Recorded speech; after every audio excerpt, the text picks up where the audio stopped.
नमस्कार सबैजनालाई sky Home waterproofing and renovation प्रणालीमा यहाँहरूलाई स्वागत गर्न चाहन्छु।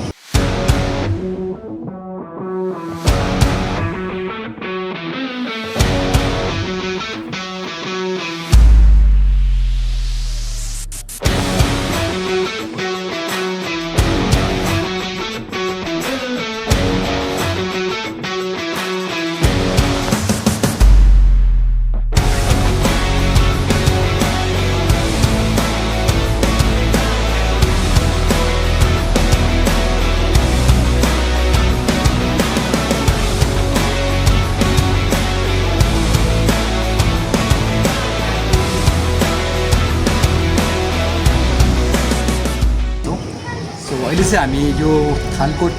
चन्द्रगिरी नगरपालिकाको दाउरा डिपोको राधाकृष्ण मन्दिर भन्ने एरियामा छौँ र अहिले चाहिँ हामीले यस घरमा माथि यो घरको माथि टपमा चाहिँ लिकेज भएको कारणले गर्दा पानी चुहिने समस्याहरू आएको थियो र त्यसलाई चाहिँ हामीले वाटरप्रुफिङ गरेर रेनोभेसनको मद्दतद्वारा हामीले यस घरमा यो सम्पूर्ण समस्याहरूले चाहिँ समाधान गरिसकेका छौँ र त्यसको साथसाथै हाम्रो यस क्लाइन्टको घरमा चाहिँ फेस्टिभल भएको कारणले गर्दा हामीले रिसेन्टली यो फ्रन्ट साइडमा पनि यो पेन्टिङ गरेको छौँ। जस्तै देख्न सक्नुहुन्छ तपाईँको आर्मीको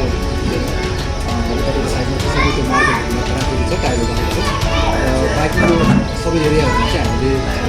पहिला जस्तो कलर थियो त्यो कलरमा हामीले यसलाई पुनः नयाँ स्वरूप दिएको छौँ र यो अहिले अगाडिको साइडमा चाहिँ काम भइसकेको छ र पछाडिपट्टि अहिले ब्याक साइडमा चाहिँ कामहरू चल्दैछ र यदि तपाईँहरूको पनि घरमा रेनोभेसन गर्नुपर्ने छ, यदि तपाईँहरूको घरमा पनि पानी पिउने समस्या भएको छ भने नेपालकै best company Sky Home waterproofing and renovation प्रणालीलाई तपाईँले सम्झाउन सक्नुहुन्छ।